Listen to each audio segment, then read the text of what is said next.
헤어? 짠짠짠.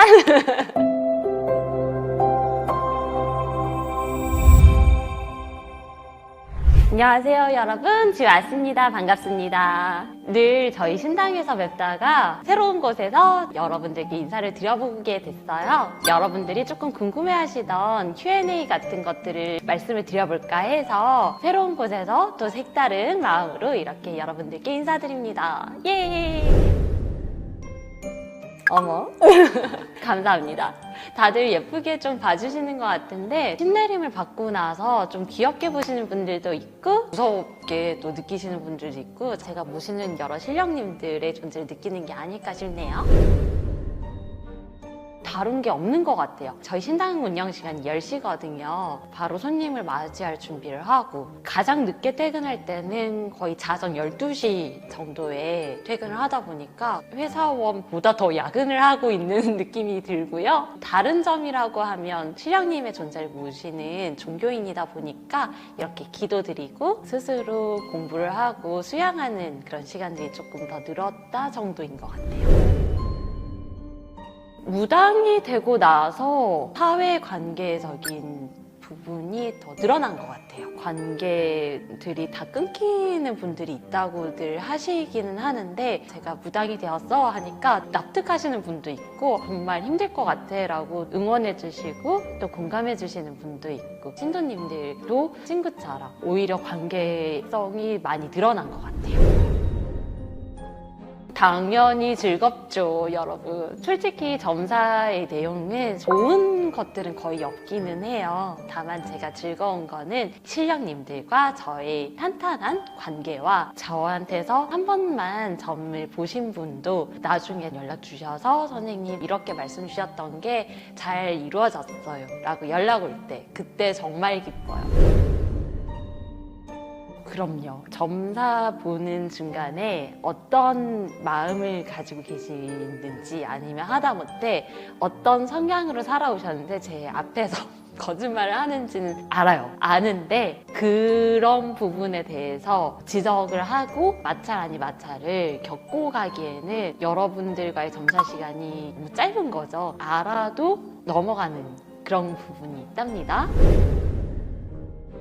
그런 것 같기는 해요. 저 같은 경우는 내림 전 한 4년 정도가 정말 말 많고 탈 많기는 했었는데 죽을 것 같다는 아니었던 것 같기는 해요. 다만 정말 힘겹고 숨 넘어갈 것 같은 느낌이 있지만 다음날 맞이하게 되고 또 다음날을 맞이하게 되고 주변에서 돌아가시고 아프시고 수술하시고 이 회사 일이 다사다난하게 되는 것도 있기는 했던 것 같아요. 초반에는 저는 괜찮았던 것 같은데 점점 할머니 할아버지를 모시면서 가다 보니까 확실히 터치에 좀 민감해지는 게 있어요. 저도 가르침을 받기로는 저희 몸 상반신에 머무르신다라고 배웠거든요. 특히 머리라든지 상반신을 터치를 하면은 자칫 잘못하다간 그 사람의 관계에 있어서 사이가 틀어진다고 하죠. 그렇게 될 수 있다고 배웠는데 저도 무의식 중으로라도 이렇게 피하게 되더라고요. 무당 선생님들은 함부로 터치하는 게 아닌 것 같아요. 실시간으로 움직이는 귀신을 보시는 분이 있으신 걸로 알고 있고 저 같은 경우는 이미지 또는 단편의 영화 보듯이 이렇게 보여지는 게 좀 더 큰 것 같아요. 사람의 형체로 그대로 보일 때도 있지만 그림자의 형태로 보일 때도 있어가지고 선생님들마다 다르지 않을까 싶네요. 참 난제다. 무당이 되고 나서는 쉽게 가기는 어렵지 않을까 해요. 인간적인 관점과 신령님들의 관점이 다를 수는 있거든요. 이 사람을 선택을 했는데 할머니 할아버지께서 싫으셔서 자꾸 뭐 싸우게 된다든지 이럴 수는 있어요. 그럼요. 저희 몸이 신당이기도 합니다. 3분 정도가 함께 움직인다고 배우는데요. 애기씨 동자님들, 대신님이라고 하는 조상님 계열의 신령님, 저희를 또 보호해줄 수 있는 장군님 계열이 함께 이렇게 3분이 한 세트로 움직인다고 배웠고 저는 함께 해주시는 할머니가 있으시긴 해요. 조금 예민하신 분들은 느끼실 수 있을 것 같은데 신당을 딱 들어가자마자 들어가기 직전에 느꼈던 감정과 다른 기분 좋은 감정을 느끼신다거나 직이라고 하는 거, 뭔가 뜨거움, 저릿저릿함, 오한같이 짜르르한 느낌들이 있거든요.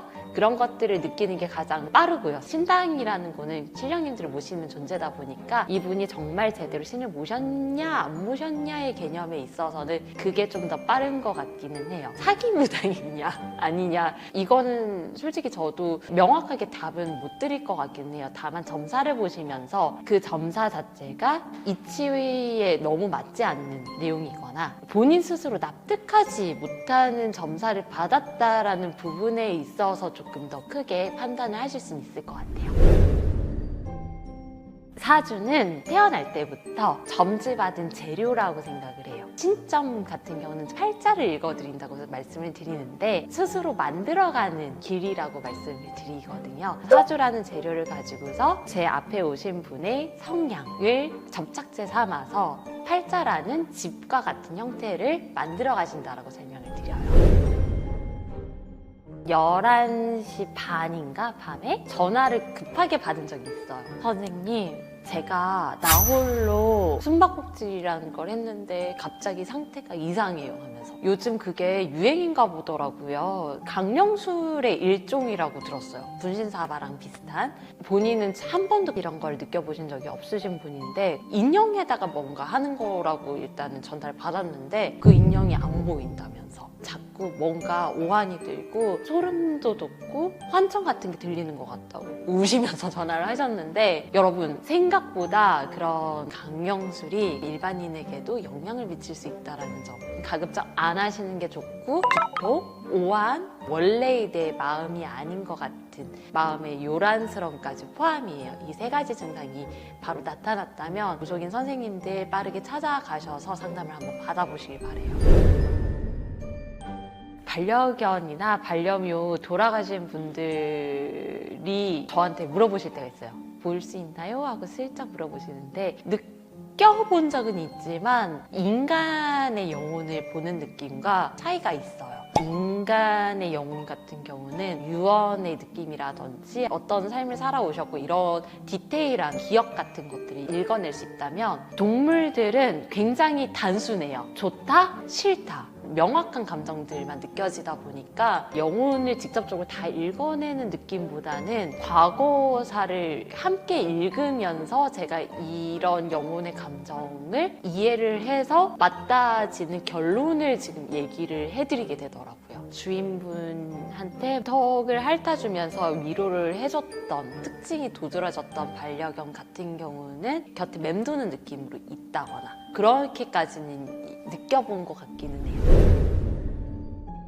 자주 물어보시긴 하는데 솔직히 매번 보이는 건 아니고요. 내 전생은 뭐예요? 이렇게 물어보셔가지고 툭하니 나간 게 있기는 해요. 전생이 기녀였다는데 이런 식으로. 모든 분이 다 그렇게 보이는 것도 아니고 보고 싶다고 확 보여지는 측면은 아닌 것 같아요. 전생을 저희가 기억을 못하게끔 태어난 것도 뭔가 이유가 있지 않을까 싶습니다.